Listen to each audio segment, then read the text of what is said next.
नमस्कार भावी अधिकाऱ्यांनो. आज आपण गुढीपाडव्याच्या शुभ मुहूर्तावर एक नवीन सिरीज करतोय आणि त्यासाठी माझ्याबरोबर आले आहेत अनिकेत सर.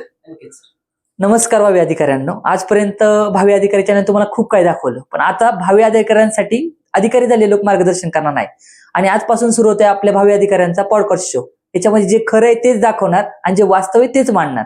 तर आज आपल्या पहिल्या पॉडकास्टचे गेस्ट आहेत वयाच्या 21व्या वर्षी PSI झाले प्रेमराज गावाने सर. आज आपल्या चॅनलवर आलेले आहेत PSI प्रेमराज सर आणि सरांचं स्वागत आहे चॅनलवर. सरांचं एक वैशिष्ट्य असं आहे की सर 21व्या वर्षी PSI झालेत आणि सरांनी ह्याच्या आधी कुठंच पॉडकास्ट दिला नाहीये, कुठंच काय बोलले नाहीयेत. मी सरांना विचारलं की कसं काय, कारण जेव्हा आपण एवढं लहान वयात एवढं फेम कमवतो की आपण इथं सगळीकडे आपल्याला इन्व्हिटेशन मिळतं. सर म्हणले की मला टू द पॉइंट सांगायचं आणि खरं खरं सांगायचंय. त्यामुळं खरंच मला खूप ऐकून खूप चांगलं वाटलं आणि त्यामुळं आज स्वागत आहे सरांचं आपल्या चॅनलवर. तर धन्यवाद सर, मला आपल्या चॅनलवर इन्व्हाइट केल्याबद्दल. सरांचं वैशिष्ट्य असं आहे की सर 21व्या वर्षी PSI झालेत आणि जेव्हा मला असं कळालं मला खूप अभिमान वाटला की कारण म्हणजे ठीक आहे, आपण बघतो की MPSCच्या ऍड मध्ये लिहिलेलं असतं की मिनिमम एज 21, पण 21व्या वर्षी PSI होणं हे खरंच म्हणजे स्वप्नाच्या पलीकडची गोष्ट आहे. आणि सर आपला जन्म कितीचा आहे? जन्म 2004चा. बघा, जन्म 2004. सरांचा जन्म ऐकून मलाच मी म्हातारा वाटायला लागलोय. मला लिटरली आठवते की जेव्हा मी आलेलो तेव्हा मी विचार केला मी फर्स्ट अटेम्प्ट मध्ये काढणार, पण मला तर ते जमलं नाही. आणि खरंच ही अभिमानाची गोष्ट आहे की सरांनी 21व्या वर्षी ते PSI झालेत. आणि असं नाही की 21व्या वर्षी अभ्यास सुरू केलाय, ते पदावर आहेत आता. प्रथम आपण ह्याच्यानी बोलूया की आपण आपल्या बालपणीबद्दल सांगा की आपलं शिक्षण कुठं झालं किंवा आपली घरची परिस्थिती कशी होती, किंवा म्हणजे ह्याबद्दल आपण आपला परिचय दिला तर बरं पडेल. तर माझं नाव प्रेमराज संपत गावाने. मी धाराशिव जिल्ह्यातील धाराशिव तालुक्यातील खामगाव या खेड्यातून आलेलो आहे. माझं बालपण तसं गावातच गेलं. माझं 4थी पर्यंत म्हणजे माझं सर्व शिक्षण धाराशिव या शहराच्या ठिकाणीच झालं. 4थी पर्यंत मी गावातूनच येणं जाणं केलं. त्यानंतर 5वी ते 10वी, 5वी ते 12वी आम्ही धाराशिवला राहायला गेलो. बरोबर. म्हणजे आपण म्हणताय की 1ली ते 4थी आपलं ग्रामीण भागात शिक्षण झालं, मग त्यानंतर मग 4थी नंतर आपण शहराकडे होता.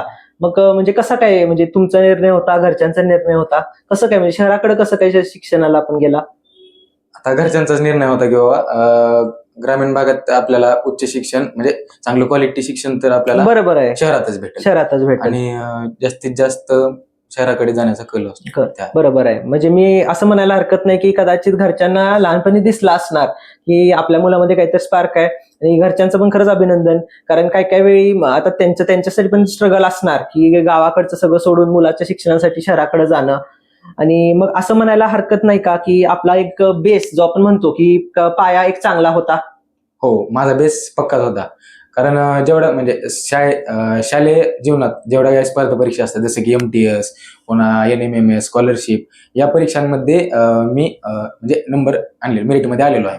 बरं. अरे वा, चांगली, खरंच अभिमानाची गोष्ट आहे. म्हणजे जसं आपण म्हणतो की बाळाचे पाय पाळण्यात दिसतात, तर हे खरंच आहे. म्हणजे ऐकण्यात होतं पण आज प्रत्यक्षात आहे. PSI हे पद असं असतं, तर मग हे कधी कळालं तुम्हाला? म्हणजे कारण कसं आहे की जसं आज आपण 21व्या वर्षी झाले म्हणजे आपल्याला कदाचित ह्याच्या आधी कळालं असणार. मग काय आपण कितव्या वयाच्या असताना आपल्याला कळालं PSI या पदाबद्दल माहिती?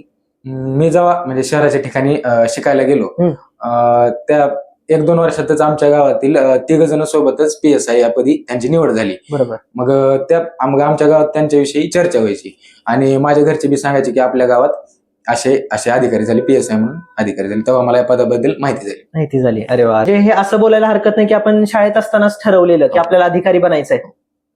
अरे वा, चांगली गोष्ट आहे. कारण काय जण म्हणतात की मला पायलट बनायचंय, मला ऍस्ट्रोनॉट बनायचंय.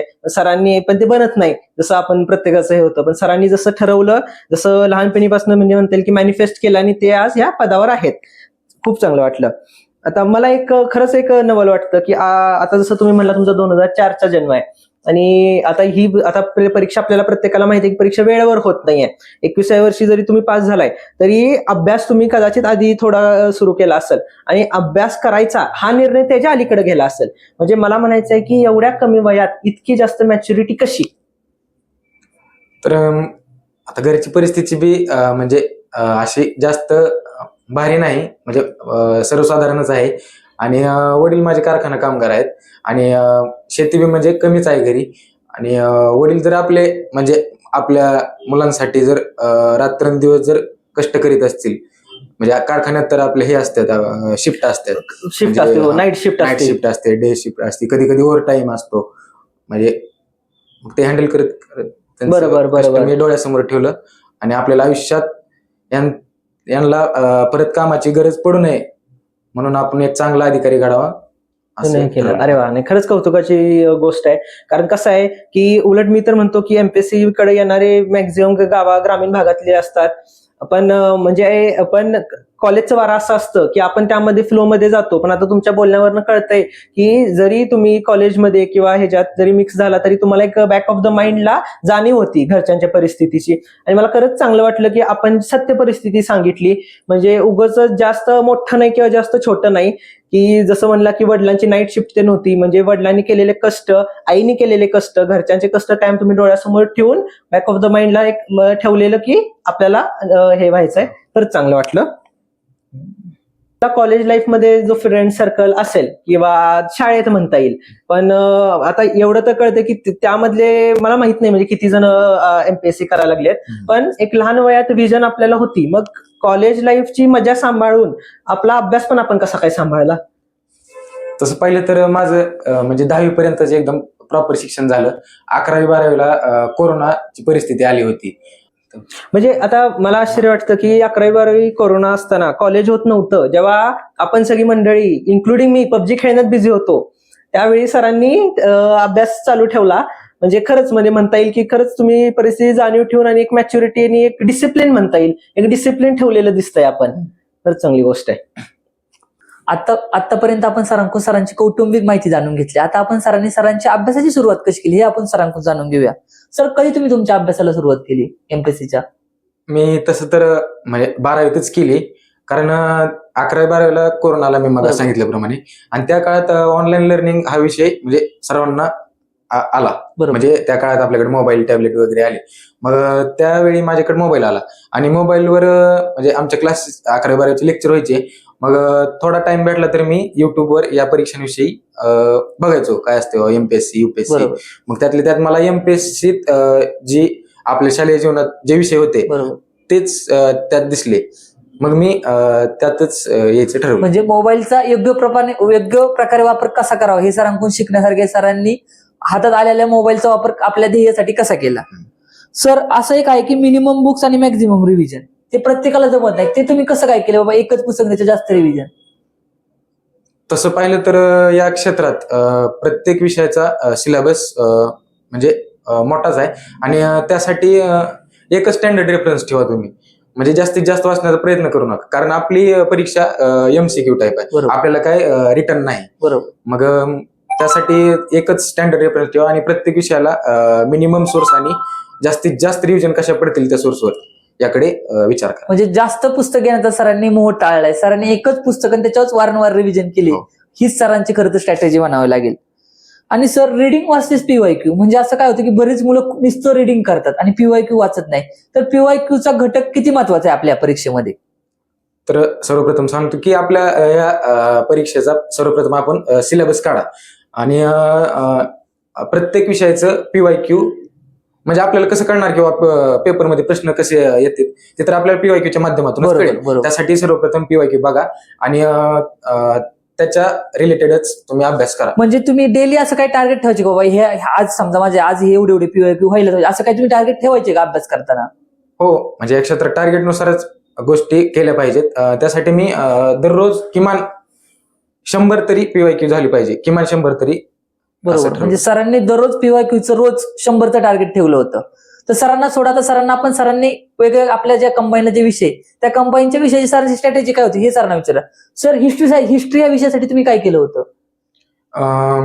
हिस्ट्रीसाठी मी 12वीतच असताना मी चालूच केलं तर हिस्ट्रीचे स्टेट बोर्ड, त्यानंतर सायन्सचे स्टेट बोर्ड आणि भूगोलाचे स्टेट बोर्ड. स्टार्टिंगला मला इतिहास हा विषय आवडायचा, म्हणून मी इतिहासला 8वीचं जुनं स्टेट बोर्ड आणि 11वीचं जुनं स्टेट बोर्ड केलं.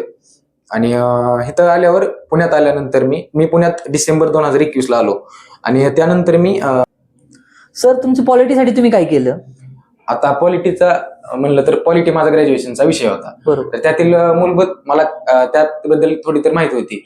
पण पॉलिटीचा अभ्यास करताना मी PYQ त्यात बघितले आणि असं जाणवलं किंवा जे आपलं स्टँडर्ड रेफरन्स आहे त्याच्या बाहेर 15 प्रश्न त्यातूनच येईल. बरोबर. मग त्यातल्या त्यात एकच पुस्तक करायचं आपल्याला. मग तेच एकदम परफेक्ट केलं आणि मला 15 पैकी 14 मार्क तर आलेच. बरोबर. आणि हक्काचा विषय आहे आपल्या. बरोबर. पॉलिटी हा हक्काचा विषय असतो आणि सरांनी त्यापैकी 15 पैकी 14 असे मार्क सरांनी त्यांच्या एक्झाम मध्ये घेतले आहेत.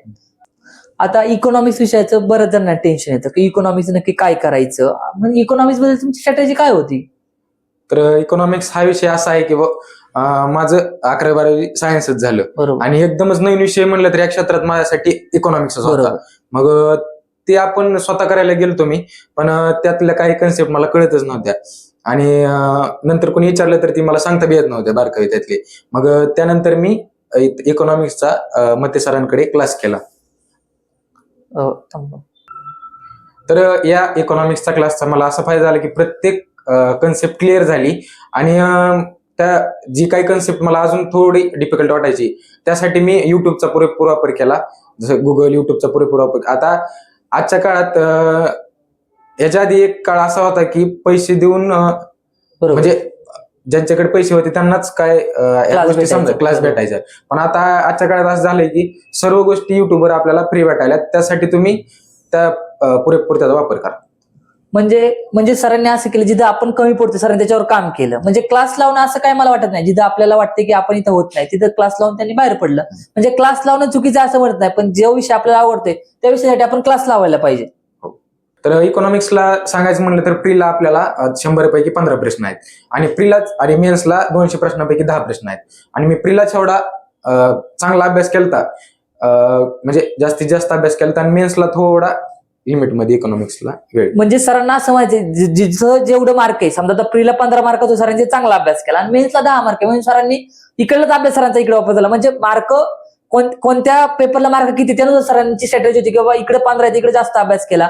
मेन्सला 10 मार्क 10 मार्क सरांनी लिमिटेड टॉपिक करून हाय तीच रिव्हिजन परत मारली. सर पोस्ट काढायची असेल तर सायन्स आणि मॅथ रिजनिंग यांचा खारीचा वाटा आहे. भरपूर असे विद्यार्थी त्यांना मॅथ रिजनिंग आणि सायन्स खूप अवघड जातं.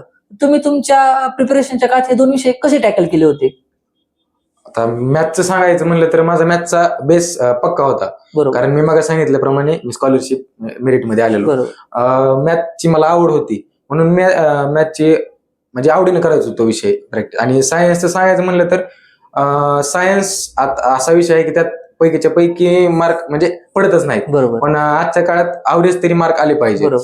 आणि मॅथचा जर तुम्ही प्रॉपर एकदम सराव केला तर मॅथला तुम्हाला पैकीच्या पैकी पडू शकते. बरोबर. 20 पैकी म्हणजे 17-18 तर पडूच शकते. ते काही विद्यार्थी आहे की ते मॅथ रिजनिंग रिझल्टच्या बाहेर राहतात, तर त्यांच्यासाठी तुम्ही काय सांगू इच्छिता? आता मॅथचं सांगायचं म्हणलं तर तुम्ही पहिल्यांदा PYQ बघा आणि दरवर्षी तेच चॅप्टर रिफ्लेक्ट होते. त्यांची नावं तुम्ही काढा आणि प्रत्येक आता एखादा जर चॅप्टर घेतला, आता समजा तुम्ही शेकडेवारी घ्या, त्यातल्या पहिल्यांदा बेस तुम्ही म्हणजे कन्सेप्ट क्लिअर करा आणि त्यातील सोप्या प्रश्नापासून आधी सोपे प्रश्न टॅकल करा, त्यानंतर त्यापेक्षा थोडा अवघड, असं करत करत प्रत्येक चॅप्टर तुम्ही म्हणजे जास्तीत जास्त प्रॅक्टिस करा. तो विषय तुम्हाला मार्क देऊनच आहे. म्हणजे सरांचं असं मत आहे की प्रॅक्टिस मॅन परफेक्ट. तुम्ही जेवढी गणिताची प्रॅक्टिस कराल तेवढं तुम्हाला परफेक्टपणे मार्क येतील. तर आता आपण रिजनिंग बद्दल बोलूया. रिजनिंगला बी तेच चॅप्टर दरवर्षी रिफ्लेक्ट होतात. त्यासाठी तुम्हाला आता रिजनिंग असा विषय आहे प्रत्येकाला म्हणजे मार्क येणारच आहे. बरोबर. पण आपणाला कमी वेळात रिजनिंग सोडून त्याला वेळ आपल्याला मॅथला द्यायचा आहे. त्यासाठी तुम्ही तसं नियोजन करा. रिजनिंग मध्ये आता रिजनिंगचे प्रश्न सोडवताना पहिल्यांदा जे सोपे प्रश्न आहेत रिजनिंग ते सोडवा आणि आयोग आपल्याला स्पीड ब्रेकर टाकतो रिजनिंग मध्ये, ते तुम्हाला माहित आहे. त्यासाठी त्यात तुम्ही म्हणजे अडकून बसू नका, त्यातील पुढचा प्रश्न घ्या आणि जो काही वेळ वाचला तो आपण मॅथला किंवा इतर विषयाला द्या. सर मॅथ नंतर जर सगळ्यात जास्त जर टेन्शन कोणाला स्पर्धा परीक्षा विद्यार्थ्यांना ते म्हणजे सायन्स म्हणलं की विद्यार्थी नको म्हणतात. अशा सायन्स विषयासाठी तुमची स्ट्रॅटेजी काय होती? तसं पाहिलं तर माझं शिक्षण म्हणजे सायन्सच झालं. 11-12 सायन्स, PCM झालं. तर मला फिजिक्स आणि केमिस्ट्री विषय होते आणि म्हणजे ते चांगले होते माझे फिजिक्स केमिस्ट्री. आणि बायोलॉजी मला म्हणजे थोडं आवडतच नव्हतं बायोलॉजी. त्यानंतर मी बायोलॉजीसाठी मी युट्यूबचा वापर केला. सायन्स सांगायचं म्हणलं तर फिजिक्सचे काही चॅप्टर रिपीट होतात, केमिस्ट्रीचे बी तेच रिपीट आणि बायोलॉजी बी रिपीट बरोबर. होते. आणि ते चॅप्टर तुम्ही पहिल्यांदा काढून ठेवा, त्याचे PYQ बघा. आणि सायन्स हा विषय तुम्हाला दररोज करावाच लागेल. आणि सायन्स म्हणजे असा विषय आहे की 15 पैकी 15 तर क्वचित कुणाला तर आले असतील, पण सर्वांना येतच नाहीत. तर तुम्हाला आवरेज तरी आली पाहिजे. जवळजवळ 9 ते 10 प्रश्न तर बरोबर आलेच पाहिजेत. असा अभ्यास करा तुम्ही दररोज. सायन्सचा दररोजच सराव करा. सर, करंट अफेअर्स असा विषय की समुद्रासारखा पसरलेला आहे. म्हणजे मार्केटमध्ये रोज नवीन नवीन काहीतरी करंटसाठी येतं. तर करंटसाठी तुम्ही काय नक्की तुमचं हे होतं, स्ट्रॅटेजी काय होती? आता करंटचं सांगायचं म्हणलं तर मार्केटमध्ये अनेक सोर्स त्याला अवेलेबल आहेत. पण आपण करंटसाठी एकच कॉन्फिडंट राहा आणि एकच सोर्स कायम ठेवा आणि बदलू नका सोर्स. जर आपण त्या एकच सोर्सला जर आपण तयारी करत राहिलो तर तो देखील आपल्याला न्याय देणार आहे. आणि एकच सोर्स तुम्ही ठेवा. तुम्ही कोणता सोर्स वापरला करंटसाठी?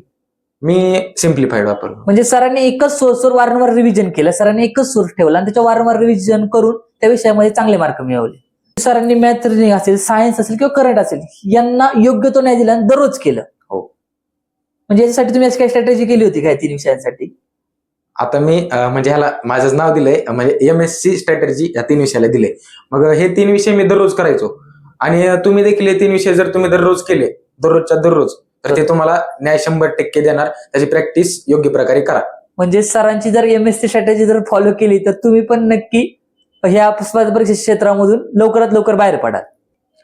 आता थोडंसं आपण मेन्स बद्दल बोलूया. म्हणजे मी असं पाहिले, मराठी आणि इंग्लिश हे असे विषय की ज्याला रिझल्ट मध्ये जायचं ह्या 2 विषयाचा सिंहाचा वाटा असतो. ह्या मराठी इंग्लिशसाठी तुम्ही काय केलं? म्हणजे असे भरपूर विद्यार्थी की ते बाकीच्या विषयांचा खूप अभ्यास करतात, पण मराठी इंग्लिशचा अभ्यास न केल्यामुळे ते रिझल्ट पासून दूर राहतात. तर ह्या मराठी विषयाची स्ट्रॅटेजी तुमची काय होती मराठी विषयासाठी? आता मराठी इंग्लिश हे विषय मेन्ससाठी आपला म्हणजे पोस्ट मिळवण्यात यांचा 50% वाटा आहे. बरोबर. कारण आपल्याला प्री फक्त क्वालिफाय आहे बरोबर. आणि मेन्स आपल्याला डायरेक्ट पोस्ट आहे. पोस्ट आहे. त्यासाठी 50% वाटा आहे. म्हणजे तुम्हाला जास्तीत जास्त त्याला कमीत कमी 50% वेळ दिला पाहिजे बरोबर. त्या विषयांना. बरोबर. त्यासाठी मी ग्रॅज्युएशन मध्ये असताना म्हणजे माझं मराठी थोडं चांगलंच होतं, बरोबर. पण इंग्लिश आपण आता ग्रामीण भागातले असल्यामुळे इंग्लिश म्हणजे प्रत्येकाची चांगली नाही. बरोबर. त्यासाठी मी सेकंड इयरला असताना मी महेश पाटील सरांचा इंग्लिश ग्रामरचा क्लास ऑनलाईन करून. सर, मी तुमचा रिझल्ट पाहिला. तुमच्या रिझल्टमध्ये मला असं कळलं की होकॅप हा विषय 50%, इंग्लिश या विषयामध्ये 50% वाटा होकॅपचा आहे आणि त्या होकॅपमध्ये 18 पैकी 17 तुम्हाला मार्क पडले. तर होकॅपसाठी काय होकॅपच्या यशाचं गुपित काय आहे? जर तुम्ही आपल्या सगळ्या विद्यार्थी मित्र सांगितलं तर खूप चांगलं होईल. हा. आता 2023च्या ऍडच्या आधी इंग्लिश 30 प्रश्नाला होते आणि तेव्हा व्होकॅब्युलरी कमी प्रश्नाला यायचे. पण आता 50 प्रश्न इंग्लिशला आहेत. त्यापैकी निम्मा म्हणजे जवळजवळ निम्मे, जवळ 20-21 प्रश्न हे व्होकॅबवर येतात. त्यासाठी तुम्हाला आणि व्होकॅब पैकीच्या पैकी मार्क मिळून देणार विषय आहे. बरोबर. त्याचा जर तुम्ही वारंवार सराव केला. आता मी PSI विशाल सरांची व्होकॅबची बॅच केली. त्यांनी अतिशय सोप्या ट्रिक्स मध्ये आणि म्हणजे आपल्या भाषेत शिकवलं आणि त्याचा मी पुरेपूर वापर केला. बरोबर. सरांच्या एक विषयासाठी सरांचं कौतुक करावं लागेल. सरांची ज्या विषयावर फेर होता ते किंवा भीती होती, ती भीती काढून सरांनी त्या विषयावर काम केलं आणि त्या विषयात चांगले मार्क मिळून प्रावीण्य मिळून सर पास झाले. सर, मराठी विषयासाठी तुम्ही काय केलं? आता म्हणजे आपण ग्रामीण भागातले असल्यामुळे आपली मराठी चांगलीच आहे. बरोबर. म्हणून मी सेल्फ करण्याचा प्रयत्न केला मराठीचा. पण जेव्हा प्री झाली तेव्हा मी PYQ सोडवायला घेतले. मला सुटायचे पण टाइम मला जास्त लागायचा. त्यासाठी जेव्हा सोलाट सरांचा क्लास चालू झाला, पहिले 10 दिवस मी गेलोच नाही. त्यानंतर मी त्यांच्याकडे क्लास लावला आणि त्या क्लासचा मला चांगला फायदा झाला टाइमच्या आधी सोडून. म्हणजे सरांनी जे जमत आहे सरांनी स्वतः काम केलं आणि त्या विषयात प्रावीण्य मिळून सरांनी चांगले मार्क घेतले. असं पाहिले की जेव्हा आपली एक्झाम एक 20 दिवस एक महिना येते तेव्हा खूप साऱ्या वन डे रिव्हिजनचा पूर येतो आपल्या ह्या क्षेत्रात. तर हे वन डे रिव्हिजन बद्दल तुम्हाला काय वाटतं? आता वन डे रिव्हिजनचं सांगायचं म्हणलं, जेव्हा तुमचा म्हणजे सर्व अभ्यास कम्प्लीट होतो आणि पेपरला 15 दिवस राहिले, तेव्हा वन डे रिव्हिजन केलेली चांगलीच. कारण वन डे रिव्हिजन मध्ये कमी वेळात आपल्याला सर्व सिलेबस कव्हर करून देतात विविध शिक्षक. बरोबर. मग त्यांच्या माध्यमातून आपल्याला सर्व म्हणजे त्या विषयात सर्व घटकापर्यंत पोहोचण्यासाठी आपल्याला आयडिया येते आणि एकदम कॉन्फिडन्स येऊन जातो. त्यासाठी वन डे रिव्हिजन फायद्याच्याच ठरतात. तुम्ही अशी कोणती वन डे रिव्हिजन केली होती का ज्याचा तुम्हाला फायदा झाला पेपर मध्ये? हो, मी केली ना. म्हणजे पॉलिटीची कोकाटे सरांची, समाधान कोकाटे सरांची केली. त्यानंतर हिस्ट्रीला पवन माळी सरांची केली. मॅथला ढवळे सरांचे जे युट्यूबचे लेक्चर्स आहेत फ्रीवाले. फ्रीवाले, त्याचा मी पुरेपूर वापर केला आणि बाकीच्या विषयाच्या इकॉनॉमिक्स केली. म्हणजे सरांनी आपला जो आपण म्हणतो की वन डे, काय मुलं मी अशी पाहिली की ती फक्त वन डे करून पेपरला जातात, पण सरांनी एक फायनल टचअप असतो तो वन डेच्या माध्यमातून झाला आणि सरांनी त्याचा एक योग्य प्रकारे वापर करून आपल्या मार्कामध्ये भर पाडली. सरांचं विशेष कौतुक की मला सगळ्यात जास्त सरांचा प्रामाणिकपणा आवडला. त्यांनी उगाच कुठली गोष्ट लपवली नाही. त्यांनी सोर्सेस सांगितले, त्यांनी काय काय मदत घेतलेली, ज्याला म्हणजे क्लास घ्या, युट्यूब घ्या, ते त्यांनी खरं खरं सांगितलं.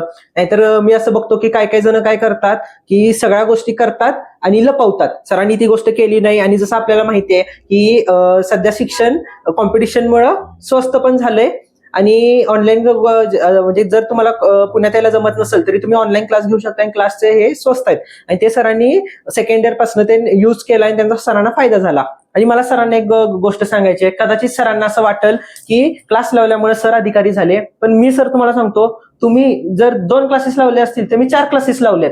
मी तुमच्यापेक्षा जास्त क्लास लावलेत, मी तुमच्यापेक्षा जास्त क्लासला पैसे खर्च केलेत, पण आज मी भावी अधिकारी आहेत आणि सर अधिकारी आहेत. तरी प्रूफ आहे की क्लास किंवा कुठलीही मेंटरशिप, कुठलाही मार्गदर्शन हे सेकंडरी झालं.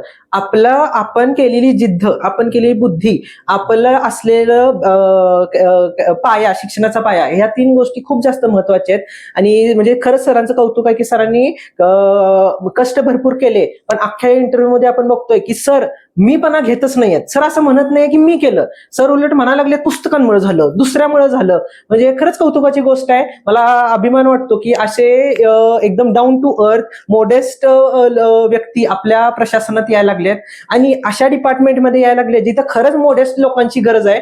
तर मला खूप बरं वाटायला लागलं की सरांचं PSI पदी निवड झाली. सर आता मला माहित नाही की आपल्याला किती माहिती आहे, पण आपण पूर्ण महाराष्ट्राची इन्स्पिरेशन बनलाय. म्हणजे प्रत्येक जण, म्हणजे त्याचं वय किती पण असू दे, 8 वयाचं असू दे की 80 वर्षाचं असू दे, प्रत्येक जण तुमच्याकडे त्या नजरेने बघताय एक इन्स्पिरेशन म्हणून. तर ह्याबद्दल आपल्याला काय बोलायचंय? आता तुमच्या माध्यमातून मला कळाले की आता ती माझ्यासाठी आता गिफ्टच आहे आणि म्हणजे इन्स्पिरेशन ठरणं हे माझ्यासाठी गिफ्टच आहे. आणि एक सांगायची गोष्ट म्हणलं तर माझे आजोबा ग्रामसेवक होते. त्यांना मी म्हणजे त्यांची सेवा करताना बघितलेलं आहे आणि मला देखील त्यांच्यासारखं बनायचं होतं. आणि मला पोलीस डिपार्टमेंटच आवड होती या डिपार्टमेंटची आणि क्षेत्रात. मला विशेष करून सरांचं म्हणजे मलाच अभिमान वाटायला लागलाय की तुम्हाला सांगतो, प्रत्येक जणांचं एकच उत्तर असतं की माझं स्वप्न होतं, आई वडिलांचं स्वप्न होतं आणि सगळ्यांचं एक असतंय की मी पास झालो म्हणजे माझं स्वप्न संपलं. मला हे आज म्हणजे खरंच इन्स्पिरेशन आहे. सरांचं स्वप्न MPSC पास करणं नाहीये, हे मला सरांच्या आता वाक्यावरनं कळालं. हे तर त्यांचं स्वप्न आता सुरू झाले. सरांचं स्वप्न आहे सामान्य जनतेला, सामान्य व्यक्तीला सेवा देणं. मला खरंच अभिमान वाटतो की आजकालच्या जगात जिथं फक्त पैसा महत्वाचा आहे, फेम महत्वाचा आहे, प्रत्येक जण म्हणत बसतं की मला पास व्हायचंय, माझं स्वप्न पूर्ण झालं. तर सरांनी डायरेक्ट सांगितलं की सरांचं स्वप्न तर लॉंग व्हिजन आहे, सरांचं स्वप्न जनतेला सर्व्ह करणं आहे आणि MPSC हे तर फक्त पहिलं पाऊल आहे. तर सर खरंच म्हणजे अभिमानाची गोष्ट आहे. म्हणजे जी लोक तुम्हाला इन्स्पिरेशननी बघतात, म्हणजे तुम्ही फेमसाठी या क्षेत्रात आला नाहीये किंवा फक्त पैशासाठी किंवा ह्यासाठी आला नाहीये, आणि तुमचं म्हणजे वे ऑफ थिंकिंग मी म्हणेन खूपच जास्त वेगळी आहे आणि खरंच चांगली गोष्ट आहे. ह्याबद्दल प्लॅन बी जो आपण खूप वेळा ऐकतो की प्लॅन बी असला पाहिजे किंवा प्लॅन बी काही जण म्हणतात नसलाच पाहिजे, तर ह्याविषयी आपलं काय मत आहे? म्हणजे प्लॅन बी असला पाहिजे का, किंवा जर आहे तर आपला असा काय होता का प्लॅन बी? आता हे क्षेत्र म्हणजे MPSC स्पर्धा परीक्षा क्षेत्र अनिश्चिततेचं आहे. त्यासाठी म्हणजे प्लॅन बी असायलाच हवा. आणि मी देखील 12वी झाल्यानंतर मी YCM ऍडमिशन घेतलं आणि त्यानंतर मी सिव्हिलच्या डिप्लोमाला ऍडमिशन घेतलं. आणि प्लॅन बी असला तर माणूस म्हणजे बरोबर की हे होतं की आपल्याला एक सेफ साईड जाणवती. सर किती बरोबर बोलले. आता सरांनी म्हणजे पहिल्याच प्रयत्नात सगळ्या गोष्टी प्रूफ केल्यात. तर कुठं तर मनातल्या मनात माहित असतं की आपण पास होणारच आहे. आणि जर तुम्ही YCM ला ऍडमिशन घेतलं म्हणजे हे खरंच खूप मोठी गोष्ट होती. कारण तिथं कसं आहे की स्पर्धा परीक्षा झाली तर एकदम उत्तम, पण नाही झालं तर रिस्क आहे. पण ते असताना पण आपण म्हणताय की YCM ला ऍडमिशन घेतलं म्हणजे आपल्याला माहिती आहे आपण पास होणार, पण तरी पण आपण प्लॅन बी साठी तुम्ही म्हणला की डिप्लोमा केलं. म्हणजे एक खरंच एक सरांचं म्हणजे मला कौतुकास्पद आहे की उलट आपण जाणून घ्या की सरांना माहित होतं त्यांनी पास होणार, पण तरी पण घरच्यांवर प्रेशर यायला नको किंवा स्वतःवर प्रेशर यायला नको, तरी म्हणून त्यांनी डिप्लोमा केला. म्हणजे खरंच चांगली गोष्ट आहे. म्हणजे जसं आपण म्हणला की म्हणजे ठीक आहे, बरोबर आहे की प्लॅन बी तर असला पाहिजे. म्हणजे प्लॅन बी असलं तर तुम्ही म्हणला तसं की आपला जो मेन प्लॅन ए आहे त्याच्यावर प्रेशर येत नाही. काही वेळी लोक काय करतात, प्लॅन बी ठेवत नाहीत. 1 वर्ष चांगलं वाटतं, 2 वर्ष चांगलं वाटतं, नंतर प्लॅन ए वरच प्रेशर यायला लागतो. तर उलट प्लॅन बी असल्यावर प्लॅन ए नीट होतो असं म्हणता येईल. एमपीसी असं क्षेत्र आहे की ज्या मित्रांचा वाटा खूप महत्वाचा आहे. माणसाचं आयुष्य जरी असेल तर संगत खूप महत्वाची आहे. आणि तुमच्या या 21व्या वर्षी तुम्ही PSI झाला, तुमच्या यशात तुमच्या मित्रांचा वाटा कसा होता? आता प्रत्येक क्षेत्रात म्हणजे संगत चांगली असलीच पाहिजे. संगत जर आपली चांगली असेल तर आपण योग्य दिशेनं वाटचाल करतो. बरोबर. आणि मी जेव्हा पुण्यात आलो म्हणजे एकदम लहान वयात आलतो आणि एकदम म्हणजे चांगल्या एका हॉस्टेलला राहिलो आणि तिथं देखील मला मित्र चांगले भेटले. ते देखील PSI झाले आणि त्यांचं वेळोवेळी मला मार्गदर्शन लाभलं. आणि जे काही गोष्टी म्हणजे मी काय म्हणतात, ज्या चुकीच्या दिशेने जायचो ते मला नेहमी सांगायचे की बाबा असा अभ्यास कर. बारकावे देखील मला प्रत्येक गोष्टी सांगायचे आणि दरवेळेस असं प्रोत्साहन करायचे ते. सर, एमपीसी असं क्षेत्र आहे की तिथं प्रत्येकाला नैराश्य येतं. म्हणजे कंटिन्यू असा कोणताच माणूस नाही की तो कंटिन्यू अभ्यास करतो. एक काळ असायचे की तो नैराश्यामध्ये जातो किंवा अभ्यासाची लिंक तुटते. तर असं जेव्हा तुमच्यासोबत व्हायचं तेव्हा तुम्ही काय करायचे? आता या क्षेत्रात असा एक पीक पॉईंट येतो की प्रत्येकाला म्हणजे नैराश्यातून जावंच लागतं. बरोबर त्यासाठी मी आता मी सर्वजण आपण छत्रपती शिवाजी महाराजांना आदर्शच मानतो. बरोबर. आणि जेव्हा केव्हा मला नैराश्य यायचं तेव्हा मी त्यांचे गड किल्ले म्हणजे पुण्याच्या आजूबाजूचे जे गड किल्ले आहेत त्याच्यावर मी जायचो आणि तिथे गेले की मला एकदम नवीन प्रेरणा भेटायची बरोबर. आणि नव्या जिद्दीने मी दुसऱ्या दिवशीपासून अभ्यासाला लागायचो. म्हणजे सरांनी त्यांच्या काळात जेव्हा सरांना नैराश्य येतं तेव्हा एक आपल्या महाराजांच्या गड किल्ल्याला भेटतो, एक नवीन ऊर्जा घेऊन यायची आणि ती ऊर्जा घेऊन ते एक पुन्हा एकदा नव्या जोमाने उठायचे, नव्या जोमाने अभ्यास करायचे. सर, असे बरेच विद्यार्थी आहेत की त्यांना आता हा पॉडकास्ट बघून ज्यांना अनेक डाऊट असतील किंवा अभ्यासाबद्दल काय अडचणी असेल ते तुम्हाला कसे काय कनेक्ट होऊ शकतात? जर आता मी काय म्हणजे मोबाईल नंबर सर्वांना देऊ शकत नाही, बरोबर. तर माझा इन्स्टा ID मी शेअर करू सांगतो. म्हणजे ज्या विद्यार्थ्यांना अडचण येतील त्या मी नक्की प्रत्येकाला चालेल. सर, जर कुणाला काय अडचण असेल किंवा काही बुक लिस्ट मागायची असेल किंवा एखाद्या विषयी स्ट्रॅटेजी असेल तर सरांच्या इन्स्टा आयडीला तुम्ही नक्की फॉलो करा. तिथं तो सर तुम्हाला प्रत्येक प्रश्नाचे उत्तर नक्की देतील. सर, आज तुम्ही इथं आलात त्याबद्दल भावी अधिकारी ह्या आपल्या युट्यूब चॅनलकडून तुमचं खूप मनापासून आभार. आणि मी आजपर्यंत ऐकलं होतं साधी राणी उच्च विचार. तुमच्याशी आज मी एवढा वेळ बोललो तर नक्की तुमच्या पाहून आपण म्हणू शकतो की ती मन तुमच्यासाठीच बनवली आहे. साधी राणी आणि उच्च विचार कशा हे तुमच्यासारखे असावे. तुम्ही इथं आलात त्याबद्दल तुमचं खरंच मनापासून आभार. सर धन्यवाद. भावी अधिकाऱ्यांनो, कसा वाटला पॉडकास्ट? आणि विशेष करून आपलं सरांचा आभार की आपले प्रेमराज सर आले आज. त्यांनी त्यांच्या वेळेत वेळ काढून आपल्याला इतका वेळ दिला. अनिकेत सरांचा पण आभार की अनिकेत सरांमुळेच माझं सरांची ओळख झाली. आणि समाधान कोकाटे सरांचा पहिले सगळ्यात महत्वाचा आभार. मी पर्सनली समाधान कोकाटे सरांना कधीच भेटलो नव्हतो, तरी त्यांनी आता स्टुडिओमध्ये बसायला इतक्या वेळ लाईट, AC, कॅमेरा त्यांनी सगळं दिलं. तर सर, मनापासून धन्यवाद. आणि कोकाटे सरांचं पुन्हा एकदा आपण आभार मानू. अत्यंत कमी वेळात कॉन्टॅक्ट होऊन सरांनी त्यांचा स्टुडिओ दिला. आणि भावी अधिकाऱ्यांना एकच सांगतो, आपल्या चॅनल नक्की लाईक करा, शेअर करा आणि सबस्क्राईब करायला विसरू नका. इथून पुढे दर आठवड्याला आता आपल्या भेटीला अधिकारी येणार आहे आणि नक्कीच अधिकाऱ्यांकडून घडवले जाणार भावी अधिकारी जे खरंय तेच दाखवणार आणि जे सत्य आहे तेच मांडणार. धन्यवाद. धन्यवाद.